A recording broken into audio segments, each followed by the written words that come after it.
Bienvenue dans Soror, le podcast de celles qui osent. Je suis Sonia Boisdur et dans cette émission, je reçois des entrepreneuses inspirantes. Elles te partagent leur parcours et elles te donnent l'impulsion pour réussir. Dans cet épisode, je reçois Élise Murigneux qui est la cofondatrice de Ramène ta fraise, une entreprise qui aide les femmes à prendre la parole sur LinkedIn. Élise est aussi experte en structuration d'entreprise. On va parler d'organisation, de productivité et de comment prendre sa place au travail. Salut Élise! Salut Sonia! Je suis trop contente de te recevoir aujourd'hui sur le podcast Soror. Merci! Merci à toi pour l'invitation. Je suis trop contente d'être là et j'ai hâte de pouvoir discuter de plein de sujets. Est-ce que tu peux commencer par te présenter? Qui es-tu, Élise? Bien sûr. Donc, je m'appelle Élise Murigneux. Je suis entrepreneur. Je suis une femme. J'habite à la campagne. Et je suis introvertie aussi. Je trouve que c'est intéressant de le dire, en fait. Parce qu'on y reviendra peut-être plus tard. Du coup, en tant qu'entrepreneuse, tu as cofondé une entreprise qui s'appelle Ramène ta fraise. Est-ce que tu peux nous en dire un petit peu plus? Yes. Donc, Ramène ta fraise, à l'heure actuelle, l'idée, c'est de donner un endroit sain pour les femmes, pour les aider à se développer. Voilà, donc pour l'instant, ça passe par une verticale qui est LinkedIn. Donc on aide les femmes à être plus visibles sur LinkedIn parce que qui dit visibilité, dit opportunité, dit argent, dit potentiellement que c'est plus accessible. Les sphères de pouvoir et de décision sont plus accessibles. Et donc à terme, on espère avoir un monde qui est plus pensé par les femmes, pour réduire un petit peu l'égalité... le gap dans l'égalité homme-femme. D'ailleurs, ça me fait rire parce que je lisais une tagline que tu as écrite en disant, qui disait exactement, nous, ce qu'on veut, c'est mettre en avant les femmes pour leur taf plutôt que pour leur cul. Ouais, c'est exactement ça. C'est exactement ça. Donc ça, c'est la tagline un peu crue, mais franchement, c'est exactement ça. Je pense qu'on en a un petit peu marre de certaines fois cacher notre expertise, de pas oser l'assumer. Alors, je n'aime pas du tout la faute sur les femmes, il y a plein de choses qui font que, au contraire du coup. Mais voilà, nous ce qui est important, c'est que les femmes sont reconnues pour leur taf plus que leur cul. C'est bien dit. Vous avez accompagné combien de femmes jusqu'à présent?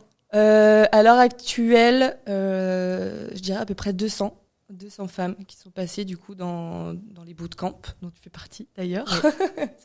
Ouais. Donc voilà, nous quand on accompagne les femmes, c'est sur un format bootcamp. Donc c'est pas une formation en ligne, c'est un camp d'entraînement, on dit en français. Donc c'est beaucoup plus intensif et c'est ce qui permet de passer à l'action réellement.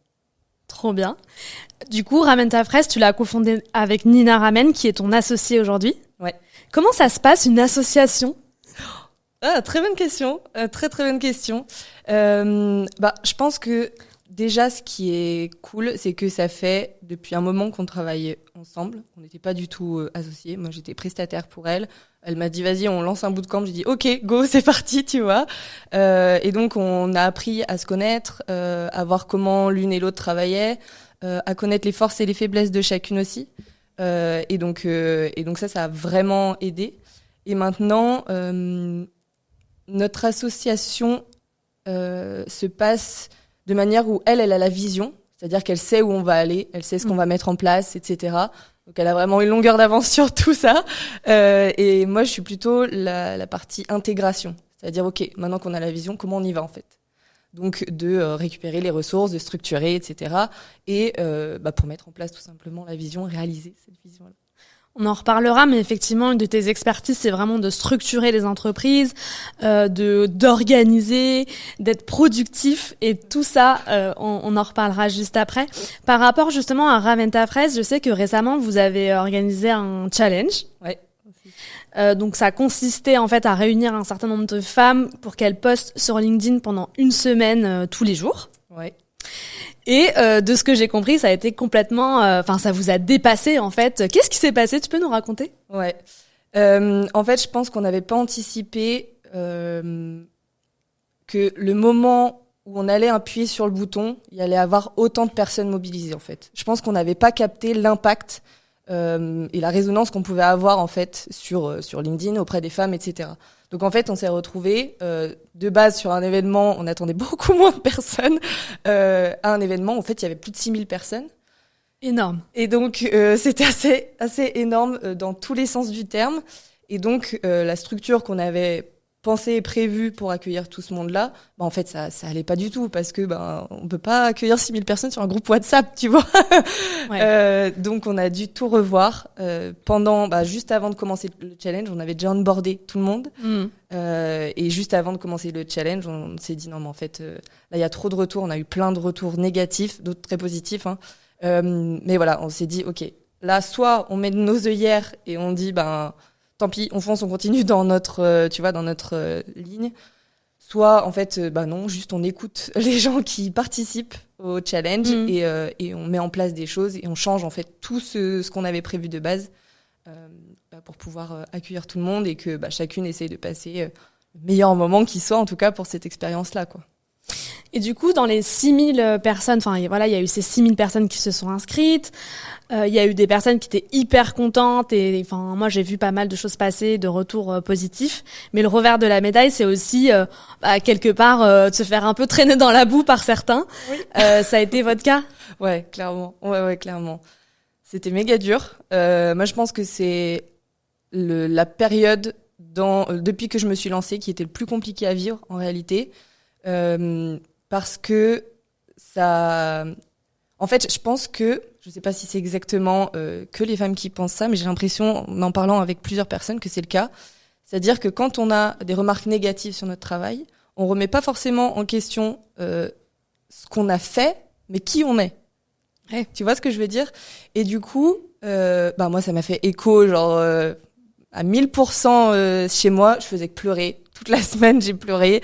J'ai passé pas des très très bons moments. Et tout LinkedIn, et tu vois qu'il y a des messages The Worst Challenge, machin des trucs, et tu te dis, waouh, mais comment c'est possible en fait ? Donc ça, c'était hyper dur à vivre, clairement. Ouais. Puis non seulement en fait, tu remets en question qui tu es et pas forcément ce que tu as fait, mais en plus, je trouve qu'on peut avoir tendance à se focus sur des retours négatifs. Là où tu vas avoir plein d'autres choses très positives, mais le cerveau il va avoir tendance à se dire ah oui mais il y avait ça et à rester peut-être un peu bloqué là-dessus. Voilà, c'est. Ouais, c'est exactement ce qui s'est passé. Je pense que, de toute façon, le cerveau il est matrixé par les trucs négatifs. Donc forcément, quand t'as un truc négatif, tu te fixes là-dessus, même si t'as 80% de choses positives, tu vois. Et nous, on n'a pas échappé à ça, c'est-à-dire qu'on voyait que les trucs négatifs et du coup, ça, c'est compliqué. Mais la réponse à ça, c'est que tu te soignes par le love. Et donc, tu diriges ton cerveau vers les messages d'amour, les messages qui font du bien, quoi. Donc, voilà. Bien. Merci pour ça. Du coup, tu as une expertise qui est vraiment hyper poussée sur tout ce qui va être organisation, structuration. Je le sais, je le dis parce qu'on a un peu bossé ensemble aussi et vraiment sur le sujet de structuration, c'est assez ouf de voir comment tu peux faire passer un business au next level. Et d'où ça te vient en fait cette passion pour, le rangement, c'est presque un peu ça, dans une boîte. Qu'est-ce qui t'a amené à développer cette expertise-là ? En réalité, j'ai pas un gène de l'organisation. J'ai jamais fait d'études dans l'organisation ou dans la structuration, peu importe. Moi, tout ce que je me souviens, c'est que même petite, j'étais gamine et je jouais avec mes cousines. On jouait pas aux poupées, au camion, à ce que tu veux. On jouait au papier. Donc c'est-à-dire que on remplissait des déclarations de TVA. À l'époque, on le savait pas, mais c'était ça. Et on rangeait dans des petits, peu importe, des porte-vues, des machins, pour que ça soit tout clair, rangé, etc. Et donc pareil à l'école, je me rappelle, j'ai toujours changé d'organisation pour trouver ce qui allait me permettre d'être le plus efficace possible, tu vois. Et donc en vrai, je pense que c'est juste un truc que j'ai gardé en moi, mais qui a servi d'autres projets, si tu veux, et qui maintenant, juste j'en ai fait mon métier, tu vois. Donc je pense que, à mon avis, ça vient de là.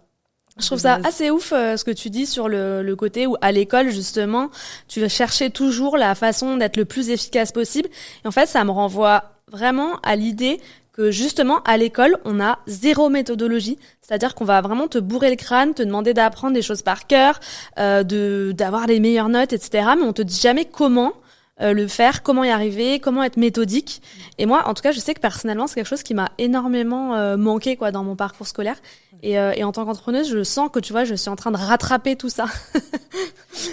Eh ben, en vrai, c'est intéressant parce que moi, j'ai pas ressenti ça dans le sens où j'étais dans un établissement qui était assez carré en soi, où cet aspect méthodo, cet aspect carré, cet aspect... Alors, il t'expliquait pas comment ranger tes documents, tes cours, peu importe.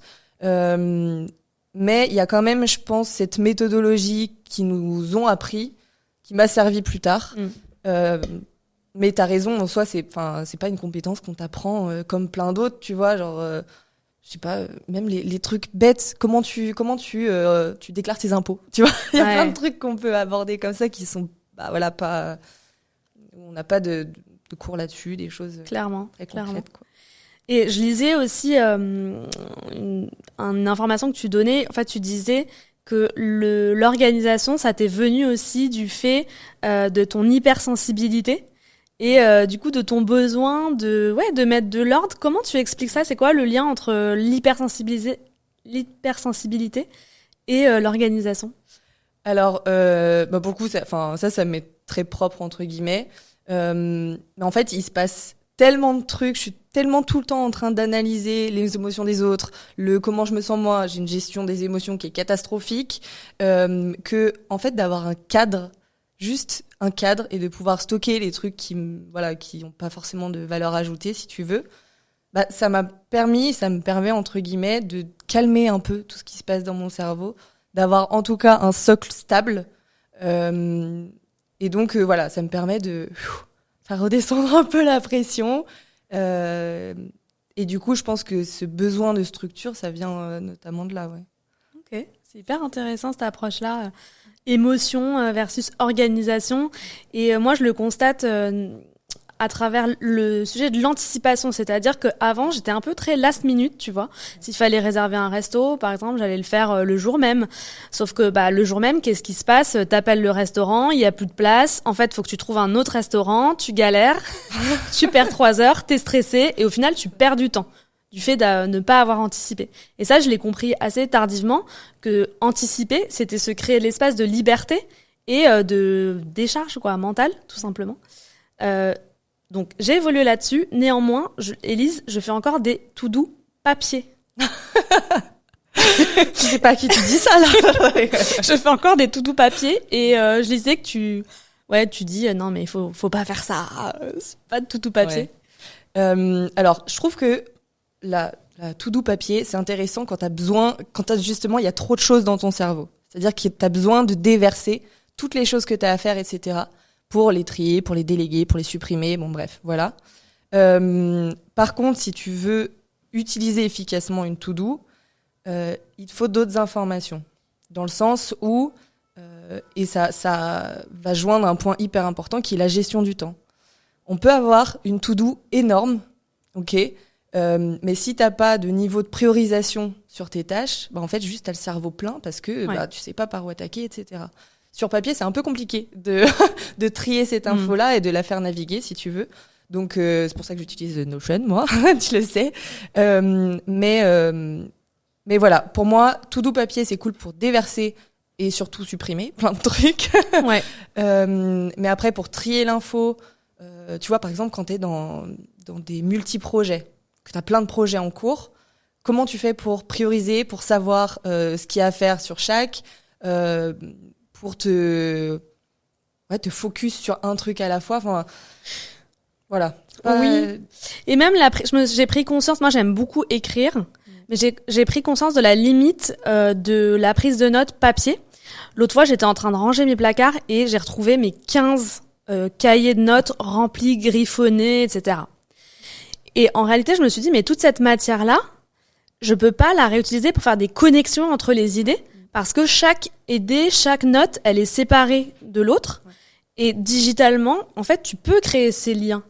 Et je me suis dit, bon, c'est bien d'écrire. Je pense qu'il y a un côté un peu salvateur de mettre toutes ces idées, ces émotions sur papier. Mais il y a quand même une limite quand tu veux vraiment faire fusionner les idées, créer des liens, des passerelles entre les différents concepts. Ouais. Bah, c'est ça, tu vois. Enfin, moi, j'utilise plein de carnets. Je kiffe les carnets. Ouais. J'adore écrire sur les carnets. Moi Mais aussi. même sentir les carnets, je trouve que c'est un truc, tu vois, voilà. Mais par contre, je les utilise pour justement écrire, faire du journaling, ce qu'on appelle du journaling Ouais. ou quoi, poser mes émotions, etc.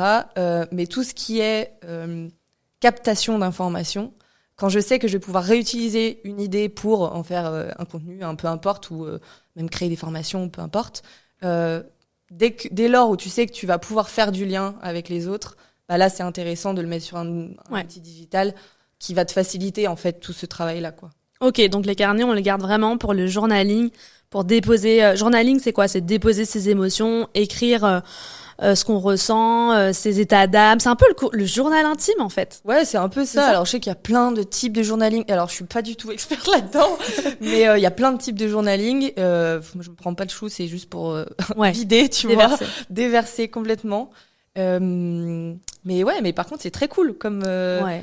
et je trouve que ça d'écrire ce qui se passe dans ta tête, en fait, ça te permet déjà de voir autre chose, de libérer ce truc-là un peu chiant parfois, tu vois, pour sortir un peu de ce trou-là et te dire ok, maintenant on fait quoi, ou avoir plein d'idées, tu vois, ça sort aussi. J'ai plein d'idées moi quand j'écris Carrément. dans ce journal, tu vois. Mais du coup, ces idées-là dans un outil Ouais. digital après. Carrément, donc prise de recul aussi. Ah, moi, je me souviens d'ailleurs que à une époque où j'étais salariée, j'étais très mal dans mon job, ça n'allait pas, et j'avais entrepris justement ce projet de journaling. Donc tous les matins, j'écrivais quelques lignes. Je me forçais à écrire 2 pages. D'ailleurs, c'est issu des livres de Julia Cameron qui dit, qui s'appelle Libérer votre créativité, et qui dit, tu notes 2 pages, peu importe, il faut que tu arrives à remplir tes 2 pages. Et tu viens et tu notes tout ce qui te vient à l'esprit sans aucun filtre. Et donc j'avais commencé à faire ça et tous les matins j'écrivais 2 pages. Et un jour je me suis dit attends, je vais relire quand même. Parce que je relisais jamais, tu vois, mais là je me suis dit attends, je vais me poser, je vais relire. Et là je commence à relire mes carnets, mes 2 carnets. Et là je me rends compte qu'en fait tous les matins j'écris que ça va pas, que je me sens mal, que j'ai besoin de changer.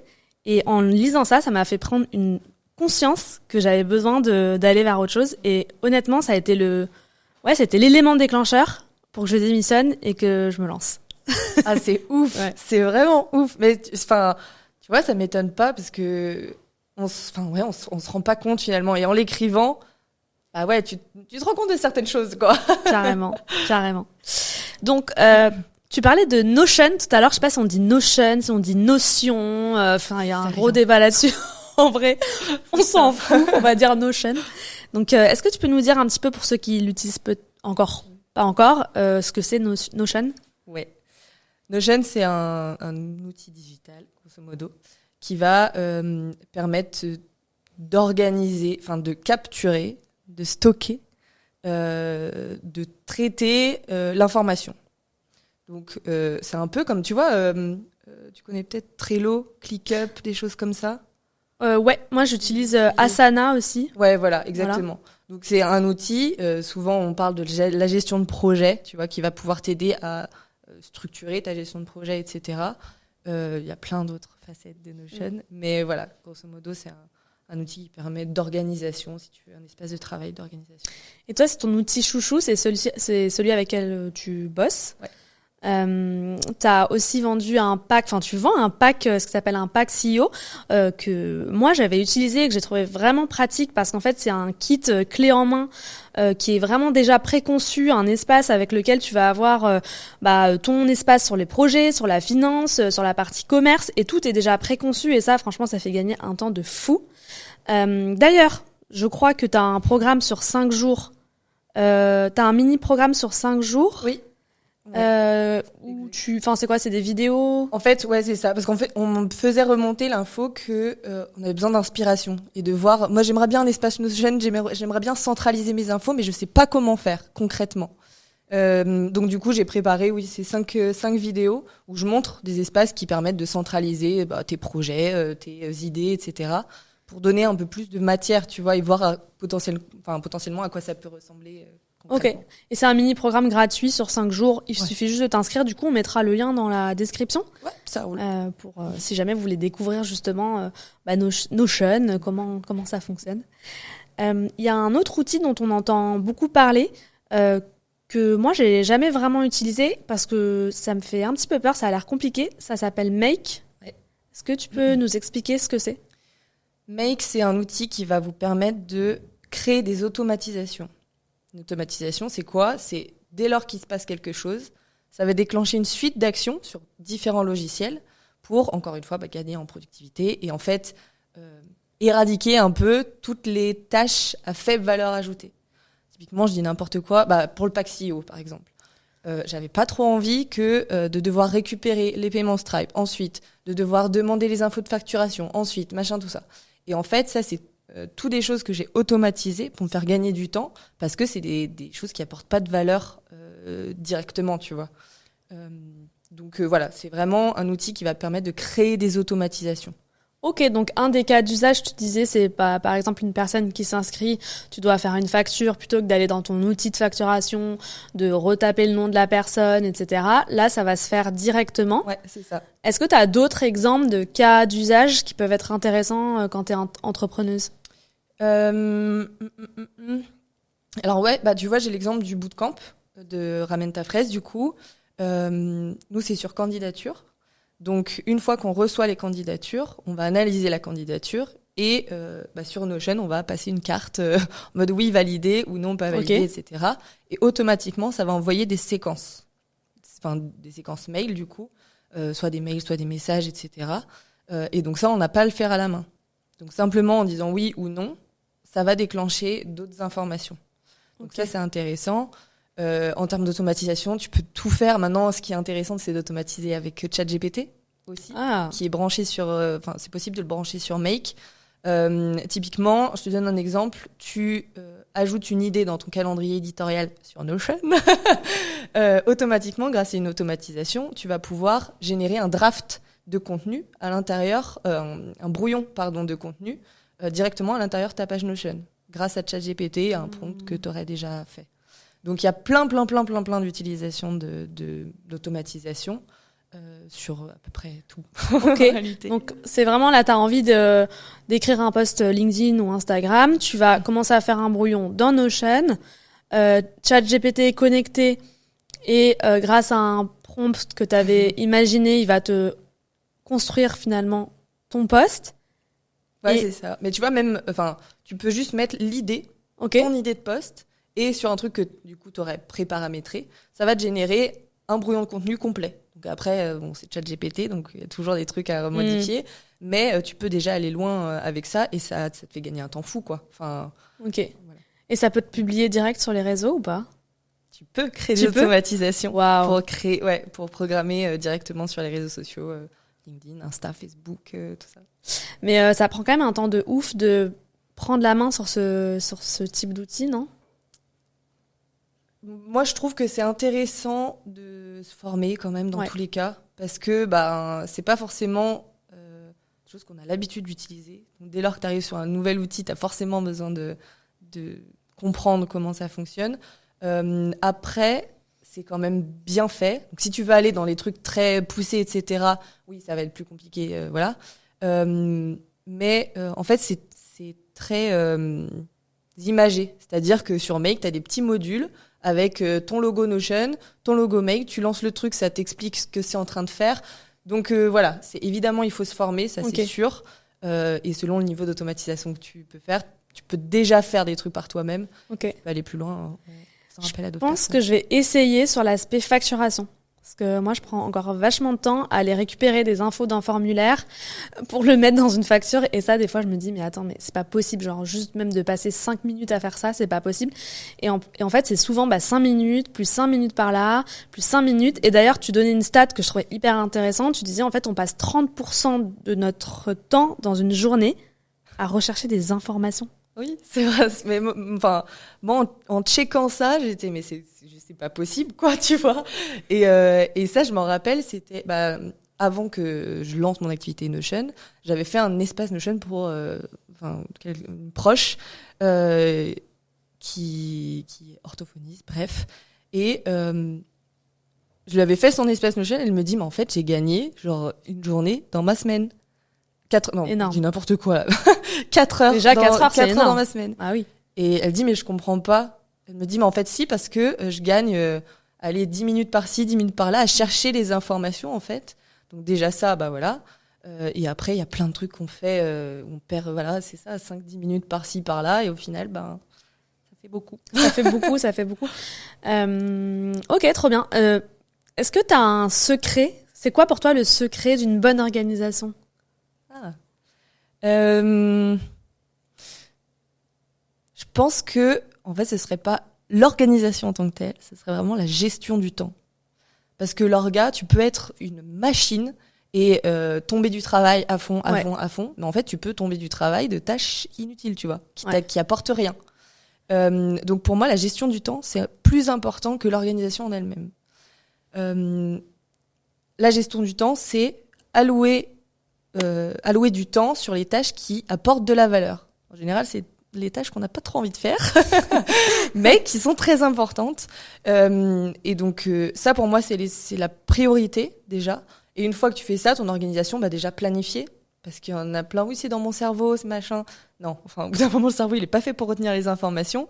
Donc, rien que le fait de mettre des créneaux dans ton agenda pour te dire, OK, je vais faire ça, ça c'est déjà top. Après, déjà, t'as ça, c'est cool. Après, bon, on va avoir un espace Notion, forcément. Pourquoi? Simplement pour apporter de la clarté sur toutes les informations qui naviguent et sur ton orga, encore une fois. Voilà, à peu près.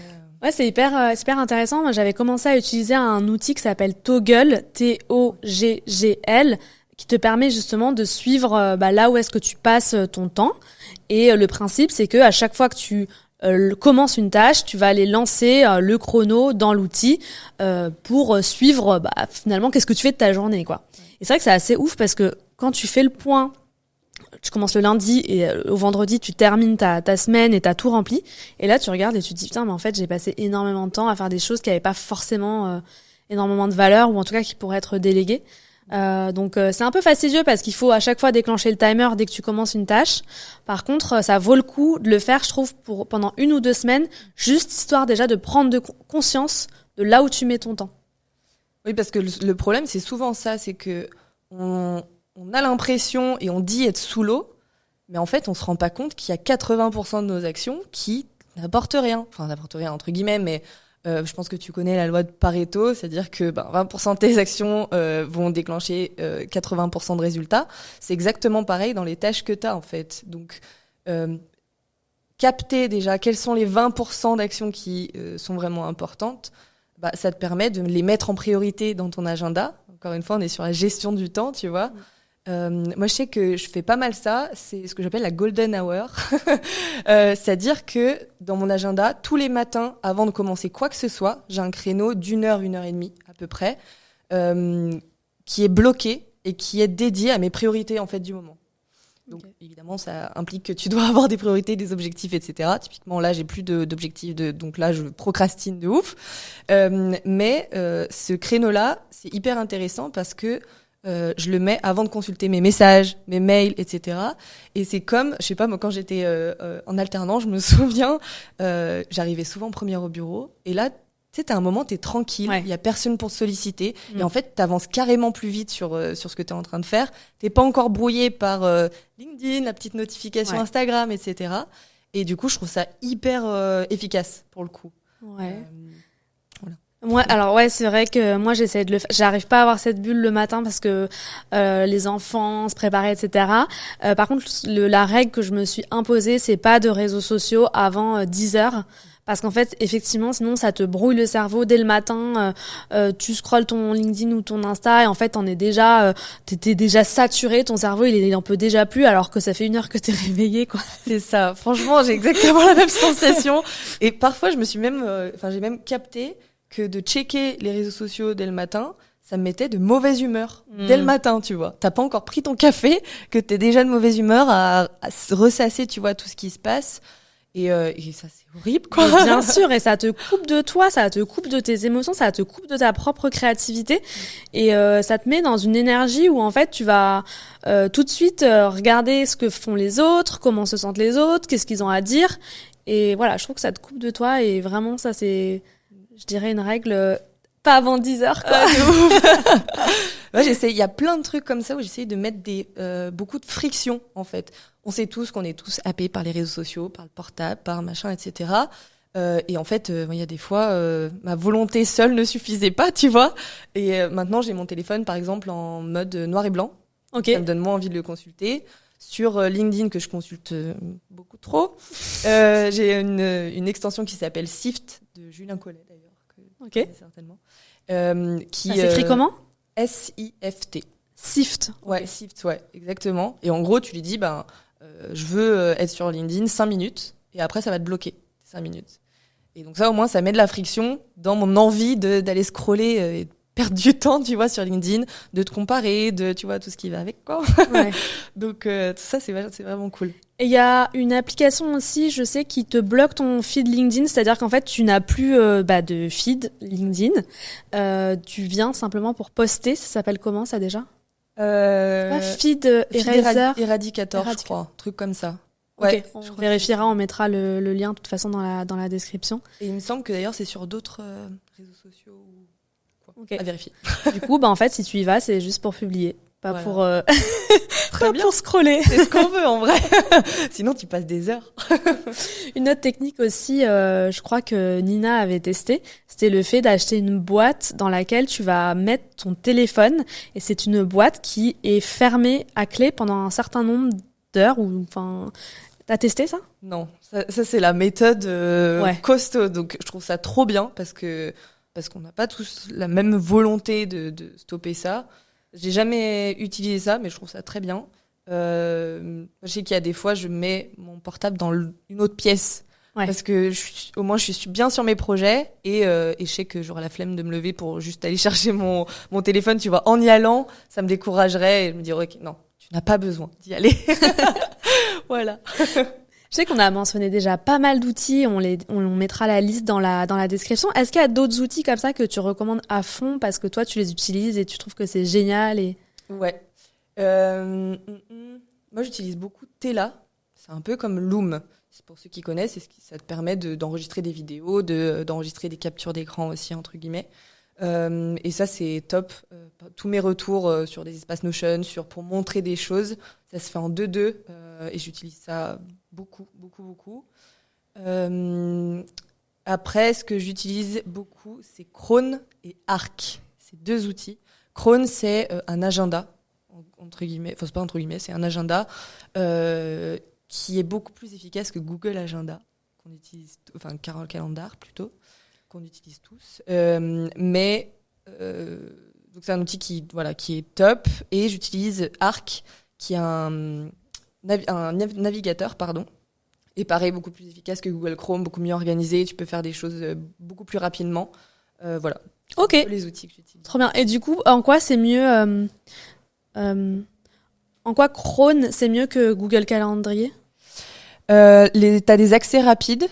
Moi, ce qui m'intéresse, c'est que c'est aussi relié à Notion.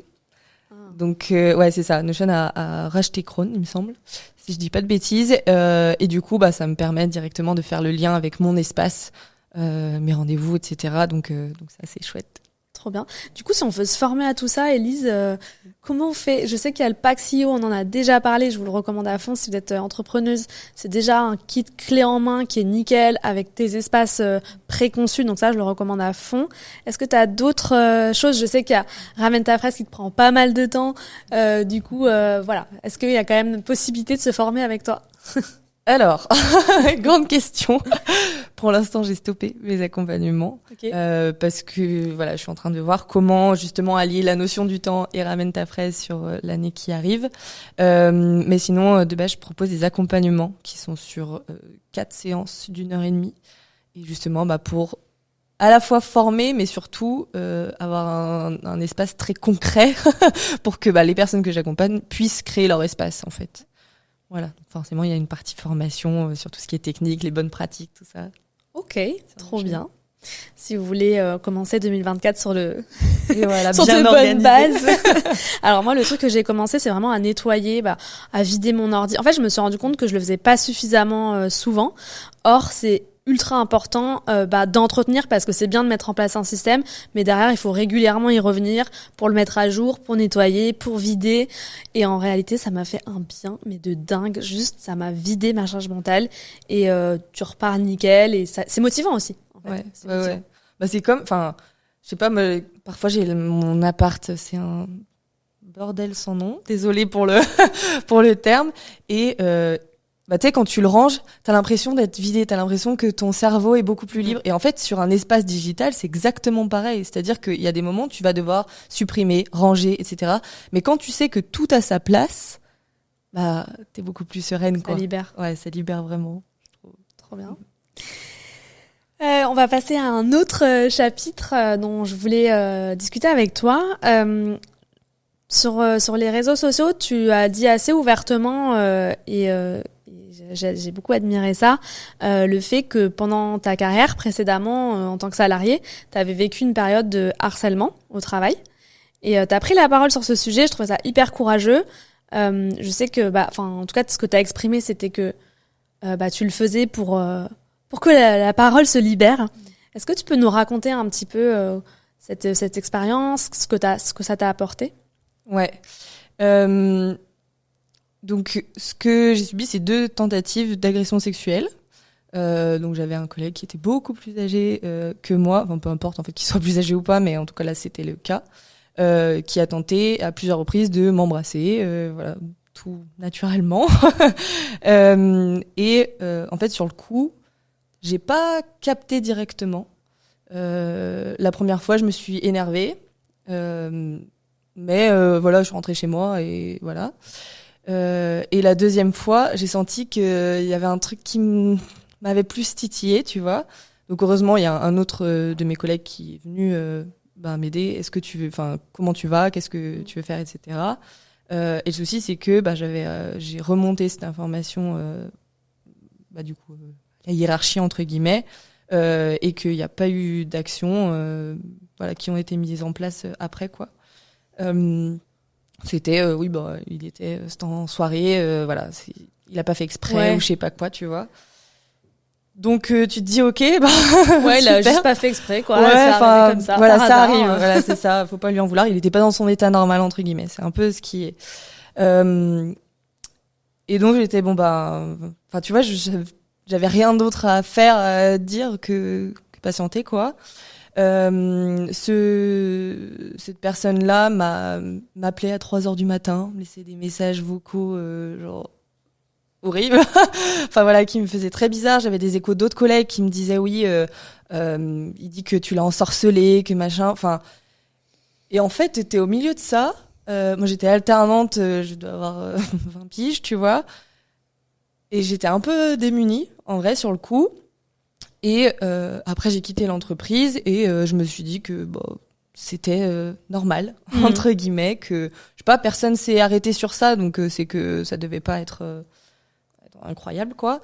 Et en fait, je pense que ça a eu un écho beaucoup plus tard, où déjà, tu vois, le fait que je travaille maintenant chez Ramène ta fraise, c'est pas pour rien, que j'ai envie d'aider les femmes, peu importe, tu vois, dans quel verticale, mais je pense que ça y est pas pour rien. Et voilà, et j'ai juste envie qu'on comprenne que c'est pas la normalité, tu vois. S'il arrive ça, c'est pas anodin. Ouais.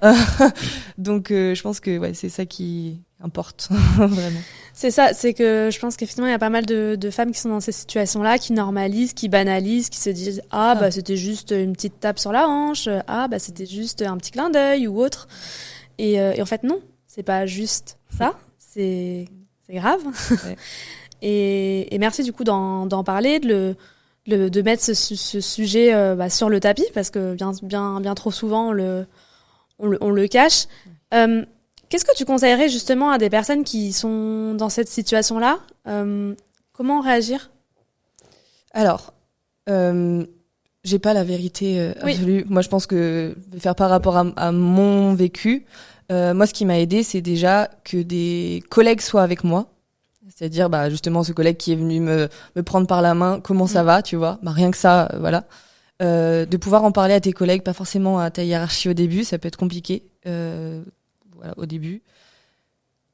D'en parler et d'essayer de voir ce que eux peuvent faire et que vous pouvez faire ensemble, justement, pour qu'il y ait des actions.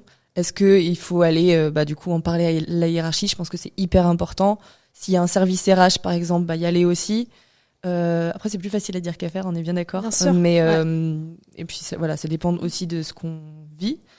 Et ça va trop loin, porter plainte si au bout d'un moment, voilà, grand mot, grand moyen.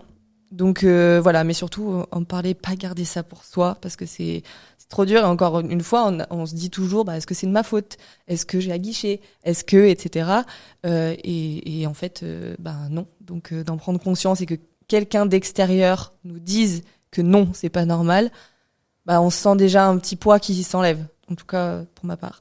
Ce qui est quand même vraiment ouf aussi, je trouve, avec votre programme, le bootcamp LinkedIn que vous proposez sur Ramène ta fraise, c'est qu'il y a eu pas mal de langues qui se sont déliées, de femmes qui ont réussi à avoir le courage de poster sur un réseau social professionnel des situations qu'elles ont vécues, douloureuses. Ouais. Et ça, c'est waouh. Enfin, c'est ça. Franchement, à chaque lecture de ce genre de post, ça met une claque.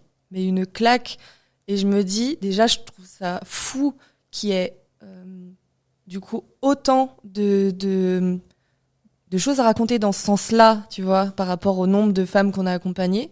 Je me dis qu'il y a une immense majorité qui vit la même chose et qui du coup soit n'en parle pas et peut-être garde ça pour elle, etc. Je dis pas forcément de le mettre sur LinkedIn, qu'on soit bien d'accord, mais du coup je trouve ça top que les filles du bootcamp puissent le faire et qu'elles posent un peu voilà le truc, parce qu'encore une fois c'est aussi un moyen d'ouvrir la parole et de dénoncer aussi, tu vois, d'arrêter de se taire. Donc ça c'est trop puissant.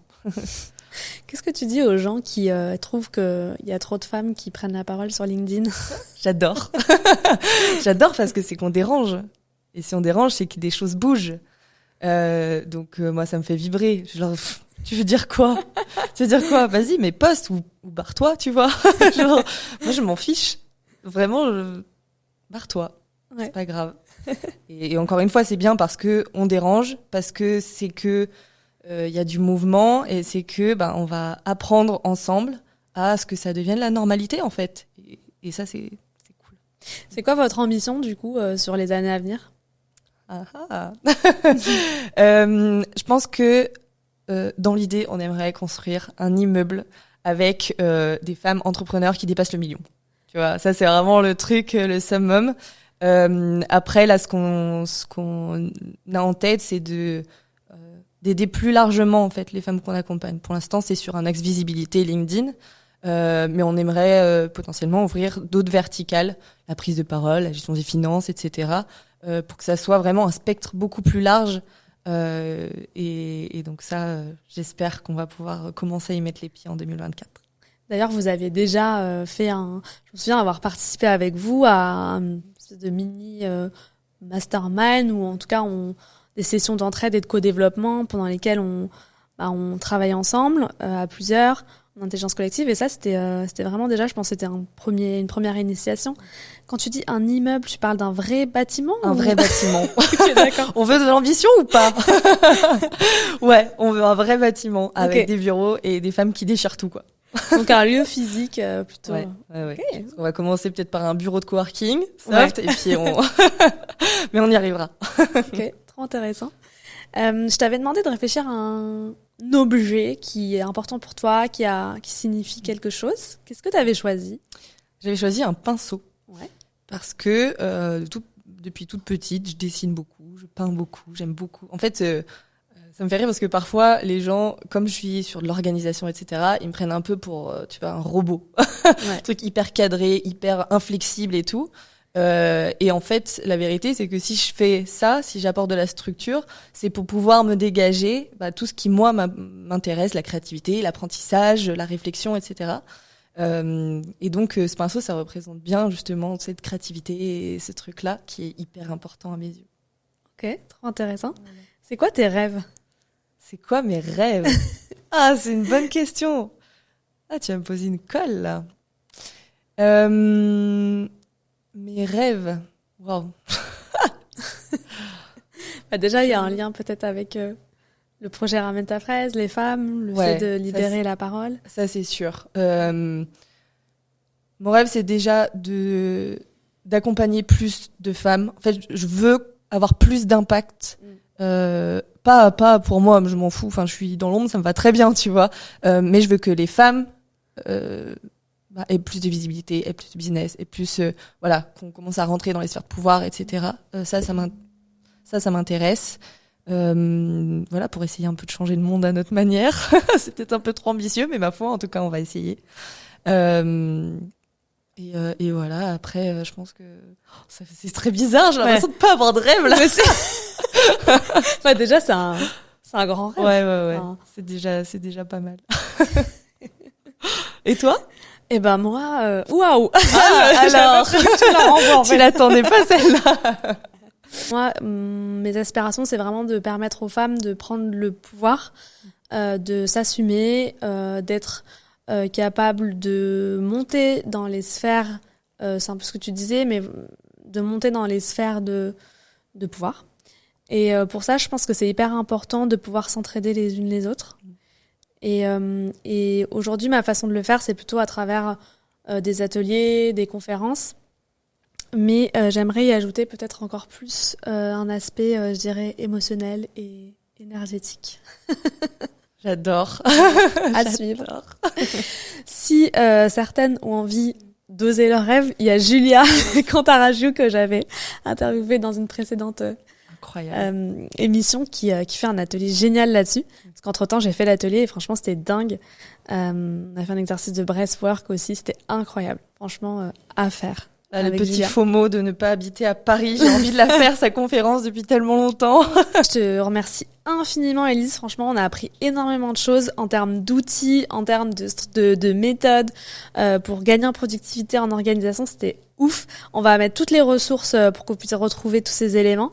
Et franchement, moi, je vous encourage à aller faire le mini-challenge gratuit de 5 jours que Élise propose. C'est juste un mail par jour et franchement, ça t'apprend déjà énormément de choses, notamment sur l'utilisation de Notion. C'était incroyable tous ces partages. Merci beaucoup, beaucoup, Élise. On peut te retrouver où ? Ouais, déjà merci beaucoup pour ton invitation, c'était trop chouette. Et on peut me retrouver notamment sur LinkedIn où j'essaie d'être présente au max et dans ma newsletter qui s'appelle La Notion du temps. Oui, c'est vrai, la newsletter est dingue aussi. On apprend plein de trucs, plein de petits trucs et astuces pour toujours se développer sur la partie productivité. Merci beaucoup, Élise, et à très vite. Ciao. À très vite. J'espère que le parcours de mon invité t'a inspiré. J'ai 2 questions pour toi. Quels sont tes grands apprentissages suite à l'écoute de cet épisode ? Que vas-tu mettre en place dès demain ? Je t'invite à prendre en note tes réponses et à me les partager via les réseaux sociaux. Si cet épisode t'a plu, abonne-toi à la chaîne YouTube et laisse un avis 5 étoiles sur Apple Podcast.